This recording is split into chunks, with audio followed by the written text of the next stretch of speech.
एक होता है कि कप्तान फ्लॉप हो गया, सीरीज में फ्लॉप हो गया, जैसे कि पाकिस्तान में होता है कि जैसे ही बाबर आजम ने ओडीआई वर्ल्ड कप नहीं जीता तो उसे कप्तानी से हटा दिया जाता है। फिर उसके बाद 2024 का जो वर्ल्ड कप आता है, पाकिस्तान नहीं जीतता है, उसे हटा दिया जाता है।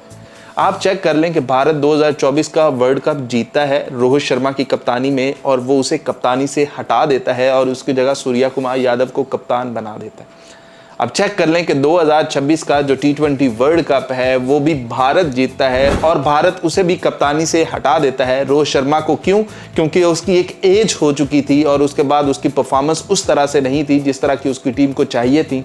लेकिन वो एक कप्तान अच्छा था, तो वो कप्तान जो है वर्ल्ड कप जितवाता है और वो उसे हटा देते हैं कि यार आप प्लेयर अच्छे नहीं हो। उसके बाद सूर्या कुमार यादव के साथ भी यही होता है कि वो अपनी टीम को चैंपियन बना देता है।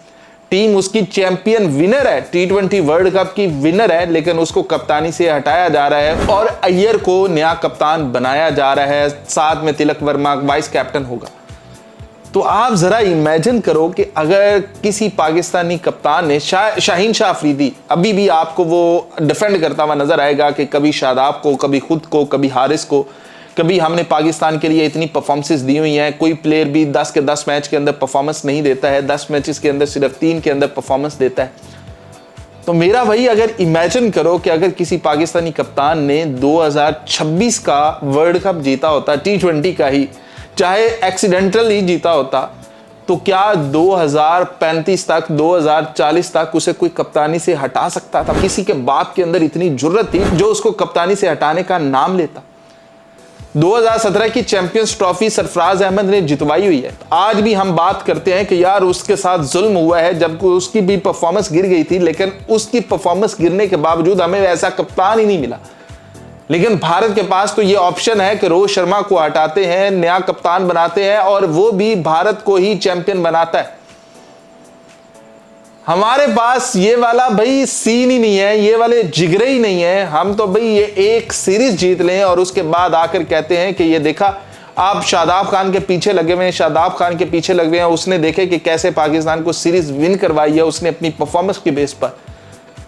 तो मेरा भाई ये एक ना बहुत तगड़े वाला डिफरेंस है। शायद पाकिस्तानियों को मसला होगा भारत की क्रिकेट से, भारत की चीजों से, लेकिन मेरा भाई जो उनके मैनेजमेंट के फैसले हैं ना, जो वो खिलाड़ियों को बाहर करते हैं, जब वो खिलाड़ियों को लाते हैं, कि आप अंदाजा लगाओ कि भारत की जो चेंजेस हुई है ना, या फिर ओडीआई या फिर T20 के अंदर जो उनके डेब्यू करने वाले लड़के हैं, ओडीआई में 2023 से लेकर अब तक सिर्फ 7 खिलाड़ियों ने भाई डेब्यू किया है। हालांकि उनके पास 24 से 25 लड़के ऐसे बैठे हुए हैं जो कि अभी टीम में डालो तो अभी वो उसकी टीम को चैंपियन बना दे। पाकिस्तान ने वहां पर 19 किए हैं जहां पर उन्होंने 7 किए हैं। तो उनका एक सिस्टम चेक कर लें कि पाकिस्तान से कितना बेहतर, कितना आगे का है।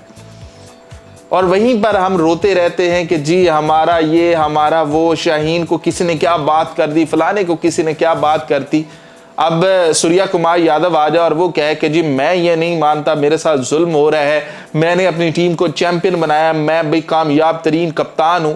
भाई वो कामयाब तरीन कप्तान इसीलिए कि उसके पास टीम बहुत तगड़ी है। एज ए प्लेयर वो बिल्कुल नाकाम रहा है और पिछले पूरे 1 साल से उन्होंने 1 साल दिया है अपने प्लेयर को और 1 साल के बाद उसे फारिग कर दिया है कप्तानी से, क्योंकि उनके पास बहुत बड़ी खेप मौजूद है। तो ये भी बड़ा करता था कि हाथ नहीं मिलाऊंगा, हाथ नहीं मिलाऊंगा, उन्होंने उठाकर कप्तानी से ही बाहर फेंक दिया। बाहर बैठकर अपनी इसी चीज को याद कर लेना कि यार काश मैं कम से कम एक जो स्पोर्ट्समैनशिप है उसमें ही आगे चला जाता, कप्तानी में मैं स्कोर्स बनाने में या एज ए प्लेयर्स तो आगे जा नहीं पाया। तो भारत की टीम से ड्रॉप होने का मतलब ये है कि आप गायब हो जाओगे, क्योंकि उनके पास पीछे इतना टैलेंट मौजूद है कि वो बार बार एक ही टैलेंट को वो मौका नहीं देने वाले। तो ये खत्म हो जाएगा। लेकिन फिर भी वो अपनी टीम का एक विनर कैप्टन है, उसने जितवाया हुआ, एशिया कप जितवाया हुआ है, उसने T20 वर्ल्ड कप जितवाया हुआ है। और अपने कोई बात ना करे भाई, आप लोगों को बातें बहुत आती हैं, आप लोगों को तनकीद करनी बहुत आती है, तो हम पर कोई उंगली ना उठाए, हमारा यही है।